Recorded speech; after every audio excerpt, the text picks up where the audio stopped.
Hi hello ನಮಸ್ತೆ ಎಲ್ಲರಿಗೂ welcome to my YouTube channel RVK ಸ್ಟುಡಿಯೋಸ್ಗೆ ಸ್ವಾಗತ ಸುಸ್ವಾಗತ. ನಾನಿವತ್ತು ಮಾತಾಡೋದಕ್ಕೆ ಅಂತ ಬಂದಿರತಕ್ಕಂಥ ಟಾಪಿಕ್ ಏನಪ್ಪಾ ಅಂತಂದ್ರೆ ನಮ್ಮ ಉತ್ತರ ಕರ್ನಾಟಕದ ಹುಲಿ ಹನುಮಂತು ಅವರಿಗೆ ಉಚ್ಚೆ ವಹಿಸಿರ್ತಕ್ಕಂಥ ಕಿಚ್ಚ ಸುದೀಪ್ ಸರ್. ಹೌದಾ? ಅതെಂಗೆ? ಹೌದು, ಅದು ಹೆಂಗೆ ಅಂತ ನಾನು ವಿಡಿಯೋ ಪೂರ್ತಿ ನೋಡಿ ಹೇಳ್ತೀನಿ. ಅದಾದ ಮೇಲೆ ನಿನ್ನೆ ವಾರದ ಕತೆ ಕಿಚ್ಚನ ಜೊತೆ ಭಾನುವಾರದ ಎಪಿಸೋಡ್ ಅಲ್ಲಿ ಕಿಚ್ಚ ಸುದೀಪ್ ಸರ್ ಏನೇನೆಲ್ಲ ಮಾತನಾಡಿದ್ರು, ಯಾರ್ಯಾರಿಗೆಲ್ಲ ಬೆಂಡೆತ್ತಿದ್ರು, ಯಾರ್ಯಾರಿಗೆಲ್ಲ ವಾರ್ನ್ ಮಾಡಿದ್ರು, ನಿನ್ನೆ ಏನೇನೆಲ್ಲ ನಡೀತು, ಈ ಒಂದಷ್ಟು ಮಾಹಿತಿ ಜೊತೆ ಈ ಒಂದು ವಿಡಿಯೋ. ಅದಕ್ಕಿಂತ ಮುಂಚೆ ಫಸ್ಟ್ ಟೈಮ್ ನನ್ನ ವಿಡಿಯೋನ ಯಾರೆಲ್ಲ ನೋಡ್ತಾ ಇದ್ದಾರೆ ಅವರು ದಯವಿಟ್ಟು ಸಬ್ಸ್ಕ್ರೈಬ್ ಮಾಡ್ಕೊಳ್ಳಿ. ಅದಾದ್ಮೇಲೆ ಪಕ್ಕದಲ್ಲಿ ಒಂದು ನೋಟಿಫಿಕೇಶನ್ ಬೆಲ್ ಬಟನ್ ಇರುತ್ತೆ, ಅದನ್ನು ಕ್ಲಿಕ್ ಮಾಡಿ. ಯಾಕೆ ಅಂತಂದ್ರೆ ನಾನು ನೆಕ್ಸ್ಟ್ ವಿಡಿಯೋಗಳನ್ನ ಅಪ್ಲೋಡ್ ಮಾಡಿದಾಗ ನಿಮಗೆ ಟನ್ ಅಂತ ನೋಟಿಫಿಕೇಶನ್ ಬರುತ್ತೆ, ಅದಕ್ಕೋಸ್ಕರ. ಬನ್ನಿ ಹಾಗಾದ್ರೆ ತಡ ಮಾಡೋದಕ್ಕೆ ವಿಡಿಯೋನ ಶುರು ಮಾಡೋಣ. ನೋಡಿ, ನಾನಂತೂ ಓಪನ್ ಅಪ್ ಆಗಿ ಹೇಳ್ತೀನಿ, ನಾನು ಯಾವುದೇ ತರದ ಕಳಪೆ ನ್ಯೂಸ್ಗಳನ್ನ ತಗೊಂಡ್ಬರಲ್ಲ.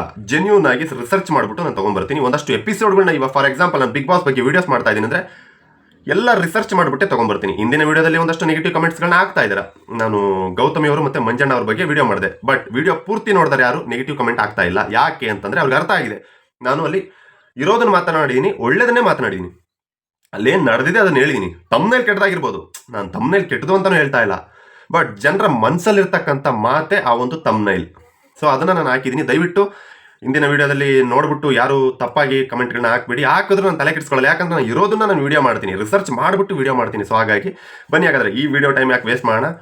ನಮ್ಮ ಉತ್ತರ ಕರ್ನಾಟಕದ ಹುಲಿ ಹನುಮಂತು ಅವರಿಗೆ ಉಚ್ಚೆ ಉಯಿಸಿದ್ದಾರೆ ನಮ್ಮ ಕಿಚ್ಚ ಸುದೀಪ್ ಸರ್. ಹೆಂಗಪ್ಪ ಅದು ಅಂತ ಕೇಳ್ತಾ ಇದ್ದೀರಾ ಎಷ್ಟೋ ಜನ. ಹೆಂಗೆ ಅಂತ ಹೇಳ್ತೀನಿ ಕೇಳಿ. ಮ್ಯಾಟ್ರ್ ಏನಪ್ಪ ಅಂತಂದ್ರೆ, ನಿನ್ನೆ ವಾರದ ಕತೆ ಕಿಚ್ಚನ ಜೊತೆ ಭಾನುವಾರದ ಎಪಿಸೋಡಲ್ಲಿ ನಮ್ಮ ಕಿಚ್ಚ ಸುದೀಪ್ ಅವ್ರು ಬರ್ತಾರೆ. ಬಂದು ಒಂದಷ್ಟು ಒಳ್ಳೆ ಮಾತನಾಡ್ತಾರೆ, ಎಲ್ಲರಿಗೂ ನಗಿಸ್ತಾರೆ. ಅದಾದ್ಮೇಲೆ ಒಂದು ಗೇಮ್ನ ಆಡಿಸಲಾಗುತ್ತೆ. ಏನಪ್ಪ ಆ ಗೇಮು? ಆ ಗೇಮಲ್ಲಿ ಒಂದಷ್ಟು ಕ್ವಶನ್ಗಳನ್ನ ಕೇಳ್ತಾರೆ. ಆ ಕ್ವಶನ್ಸ್ಗೆ ರೈಟ್ ಆನ್ಸರ್ ಕೊಟ್ರೆ ಅವ್ರು ಸೇಫ್, ತಪ್ಪಾದ ಉತ್ತರ ಕೊಟ್ರೆ ಅವರ ಕೈಗೆ ಒಂದು ಬ್ಯಾಂಡ್ ಅನ್ನ ಕಟ್ಟಿರ್ತಾರೆ. ಆ ಒಂದು ಬ್ಯಾಂಡ್ ಅಲ್ಲಿ ಕರೆಂಟ್ ಹೊಡೆಯುತ್ತೆ.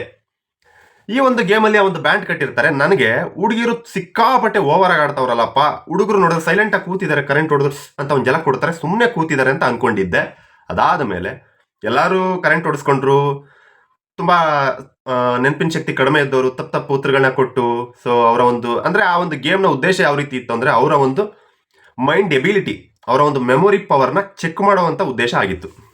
ಇಷ್ಟೇ ಆ ಒಂದು ಗೇಮ್ನ ಉದ್ದೇಶ, ಅವರ ಒಂದು ಮೆಮೊರಿ ಪವರ್ನ ಚೆಕ್ ಮಾಡೋ ಉದ್ದೇಶ ಆಗಿತ್ತು. ಬಿಗ್ ಬಾಸ್ ಮನೆಯಲ್ಲಿ ಯಾರ್ಯಾರ ಮೆಮೊರಿ ಪವರ್ ಯಾವ ಲೆವೆಲಲ್ಲಿ ಇದೆ ಅದನ್ನ ತಿಳ್ಕೊಳ್ಳೋಂಥ ಉದ್ದೇಶ ಆಗಿತ್ತು. ಸೊ ಆ ಒಂದು ಫನ್ ಮೂಲಕ ಆ ಒಂದು ಉದ್ದೇಶ ನನಗೆ ಅರ್ಥ ಆಯಿತು. ಸಿಕ್ಕಾಪಟ್ಟೆ ಇಂಟ್ರೆಸ್ಟಿಂಗ್ ಆಗಿತ್ತು ಆ ಒಂದು ಗೇಮ್.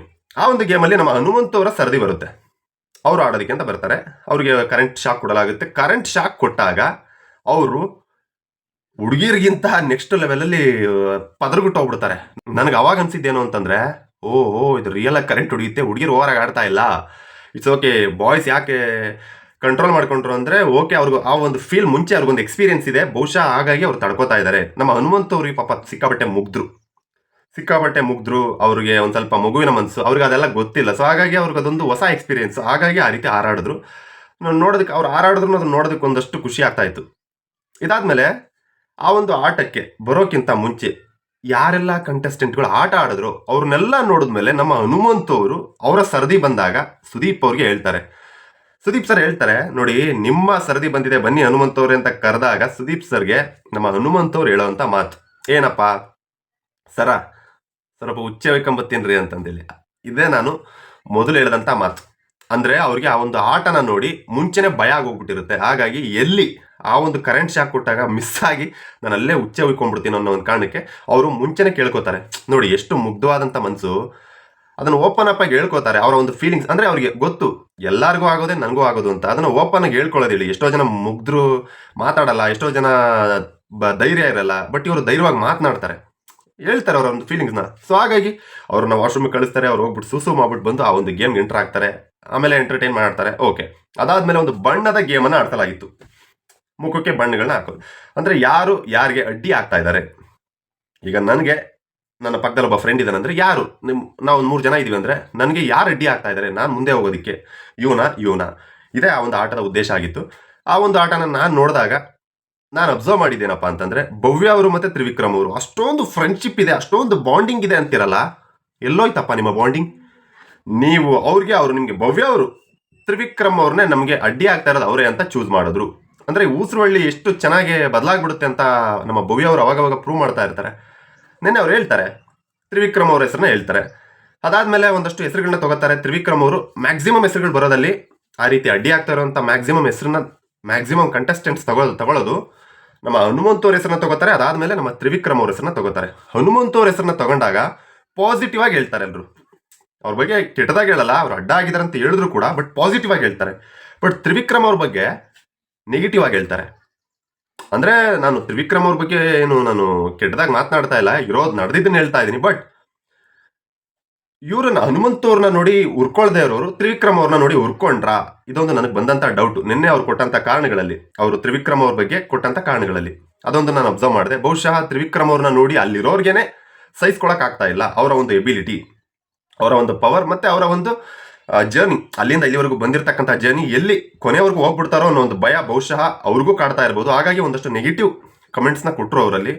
ನಮ್ಮ ಹನುಮಂತ್ ಅವ್ರಿಗೆ ಯಾವಾಗಲೂ ಕೂಡ ಅವರಿಗೆ ಪಾಸಿಟಿವ್ನೇ ಮಾತಾಡ್ತಾರೆ ಅವ್ರ ಬಗ್ಗೆ. ಸೊ ನಿನ್ನೆ ಕೂಡ ಅದೇ ನಡೀತು, ಅದು ತುಂಬ ಖುಷಿ ಆಯಿತು. ಅದಾದ ನಂತರ ಕೊನೆಯಲ್ಲಿ ಈ ವಾರ ಮಾರಿ ಹಬ್ಬ ನಡೆಯಲಿದೆ ಬಿಗ್ ಬಾಸ್ ಮನೆಯಲ್ಲಿ. ಇದಿಷ್ಟು ಮಾಹಿತಿ ಆಯಿತು, ಇದಿಷ್ಟು ನಡೆದಿದ್ದಾಯಿತು. ಈ ವಾರ ಮಾರಿ ಹಬ್ಬ ನಡೆಯಲಿದೆ. ಈ ಒಂದು ಮಾರಿ ಹಬ್ಬದ ಉಸ್ತುವಾರಿಯಾಗಿ ನಮ್ಮ ಉತ್ತರ ಕರ್ನಾಟಕದ ಹುಲಿ ಹನುಮಂತ್ ಅವ್ರು ಇರ್ತಾರೆ. ಈ ವಿಷಯ ಗೊತ್ತಾಯಿತು ಕೊನೆಯಲ್ಲಿ. ಇದು ಈ ವಾರ ನಡೆದಂಥ ಮಾತು. ಭಾನುವಾರದ ಕಥೆಯಲ್ಲಿ ನನಗೆ ತುಂಬ ಎಕ್ಸ್ಪೆಕ್ಟೇಷನ್ ಇಟ್ಕೊಂಡು ಕಾಯ್ತಾ ಇರೋದೇನೆಂದರೆ, ಈ ಭಾನುವಾರ ಮುಗಿದ ಮೇಲೆ ಈ ವಾರದಲ್ಲಿ ನಮ್ಮ ಹನುಮಂತು ಅವರ ಉಸ್ತುವಾರಿಯಲ್ಲಿ ಏನೇನೆಲ್ಲ ಆಗ್ಬೋದು. ನನಗೊಂದಷ್ಟು ಎಕ್ಸ್ಪೆಕ್ಟೇಷನ್ಸ್ ಇರೋದೇನೆಂದರೆ, ಹನುಮಂತ್ ಅವ್ರು ಯಾರಿಗೆಲ್ಲ ಗುಂಬೋದು. ಬಹುಶಃ ರಜತ್ ಅವ್ರಿಗೆ ಟಾರ್ಗೆಟ್ ಮಾಡ್ದಂಗೆ ಹನುಮಂತ್ ಅವ್ರೇನು ಟಾರ್ಗೆಟ್ ಮಾಡಲ್ಲ ಅಂತ ನಾನು ಅನ್ಕೊಂತೀನಿ. ಯಾಕಂದರೆ ಜೆನ್ಯೂನ್ ಆಗಿ ಕ್ಯಾಪ್ಟನ್ಶಿಪ್ ಮಾಡ್ತಾರೆ. ಕೊನೆಯಲ್ಲಿ ನನಗೆ ಈ ವಾರ ಮುಗಿದ ಮೇಲೆ ಮುಂದಿನ ವಾರದ ಎಲಿಮಿನೇಷನ್ ಟೈಮ್ ಬಂದಾಗ ಯಾರನ್ನ ಮನೆಗೆ ಕಳಿಸುವಂಥ ಟೈಮ್ ಬರ್ಬೋದು. ಆ ರೀತಿ ಬಂದರೆ ನನ್ನ ಒಂದು ಒಪಿನಿಯನ್ ಏನಪ್ಪ ಅಂತಂದರೆ, ರಜತ್ ಅವರು ಮತ್ತು ಭವ್ಯ ಅವರು ಅಂತ ನಾನು ಚೂಸ್ ಮಾಡ್ಕೊಂಡೆ. ಬಟ್ ಭವ್ಯ ಅವ್ರನ್ನ ಉಳಿಸ್ಕೋತಾರೆ. ಯಾಕೆ ಅಂದರೆ TRPಗೋಸ್ಕರ. ಇದು ಕ್ಲಿಯರ್. ಆಮೇಲೆ ನಾವು ವೋಟಿಂಗಲ್ಲೂ ಅದು ಇದು ಅಂತ ಹೇಳ್ತಾರೆ. ಬಹುಶಃ ಭವ್ಯ ಅವ್ರಿಗೆ ವೋಟಿಂಗ್ ನನಗಂತೂ ಗೊತ್ತಿಲ್ಲ. ಅವ್ರಿಗೆ ಕಂಪೇರ್ ಟು ಮೋಕ್ಷಿತಾ ಅವರು ಅಷ್ಟೊಂದು ಫ್ಯಾನ್ ಫಾಲೋಯಿಂಗ್ ಇಲ್ಲ. ಸೊ ಹಾಗಾಗಿ ಭವ್ಯ ಅವ್ರು ಸೇಫ್ ಆಗ್ತಾರೆ ಮುಂದಿನ ವಾರ ಕೂಡ ಅಂತ ನಾನು ಅನ್ಕೊಂತೀನಿ. ರಜತ್ ಅವರು ಅಥವಾ ನಮ್ಮ ಅಮಾಯಕ ಧನ್ರಾಜ್ ಅವ್ರನ್ನ ಹೊರಗಡೆ ಕಳಿಸೋ ಸಾಧ್ಯತೆಗಳು ಮ್ಯಾಕ್ಸಿಮಮ್ ಕಂಡು ಬರ್ತಾ ಇದೆ. ಇದಿಷ್ಟು ನಾನು ಈ ವಾರ ಒಂದಷ್ಟು ಡೌಟ್ಸ್ಗಳ ಜೊತೆ, ಒಂದಷ್ಟು ಮಾಹಿತಿಗಳ ಜೊತೆ ಬಂದು ನಿಮ್ಮ ಮುಂದೆ ಮಾತನಾಡ್ತಾ ಇರೋದು. ಇದಿಷ್ಟು ವಾರದ ಕತೆ ಕಿಚ್ಚನ ಜೊತೆ ಈ ಒಂದು ಕಾರ್ಯಕ್ರಮದ ನಿನ್ನೆ ನಡೆದಂಥ ಒಂದಷ್ಟು ಮಾಹಿತಿಗಳ ಜೊತೆ ನಿಮ್ಮ ಮುಂದೆ ಬಂದಿದ್ದೆ. ಇದಾದ ನಂತರ ಇಲ್ಲಿಗೆ ವಿಡಿಯೋ ಮುಗೀತು. ಇದಾದ ನಂತರ ಮುಂದಿನ ವಿಡಿಯೋದಲ್ಲಿ ನೆಕ್ಸ್ಟ್ ಬಿಗ್ ಬಾಸ್ ಮನೇಲಿ ಏನೇನೆಲ್ಲ ಆಗುತ್ತೆ, ಯಾರ್ಯಾರಿಗೆಲ್ಲ ಗುಮ್ತಾರೆ, ಯಾರ್ಯಾರಿಗೆಲ್ಲ ಸೇಫ್ ಆಗ್ತಾರೆ, ಯಾರ್ಯಾರಿಗೆಲ್ಲ ವಾರ್ನ್ ಆಗುತ್ತೆ, ಏನೇನು ವಿಷಯಗಳು ನಡೆಯುತ್ತೆ, ಇಂಟ್ರೆಸ್ಟಿಂಗ್ ಟಾಪಿಕ್ಸ್ ಏನು ನಡೆಯುತ್ತೆ, ಆ ಒಂದಷ್ಟು ಮಾಹಿತಿಗಳ ಜೊತೆ ನಿಮ್ಮ ಮುಂದೆ ಬರ್ತೀನಿ. ಅಲ್ಲಿವರೆಗೂ ನನ್ನ ವೀಡಿಯೋಸ್ಗೆ ಕಾಯ್ತಾ ಇರಿ. ಹಾಗೆ ಯಾರ್ಯಾರು ಫಸ್ಟ್ ಟೈಮ್ ನೋಡ್ತಾ ಇದ್ದೀರಾ ಅವರು ಸಬ್ಸ್ಕ್ರೈಬ್ ಮಾಡ್ಕೊಳ್ಳಿ ಅಂತ ಮತ್ತೊಮ್ಮೆ ಕೇಳ್ಕೊತಾ ಇದ್ದೀನಿ. ಮತ್ತೆ ಸಿಗೋಣ. Thank you.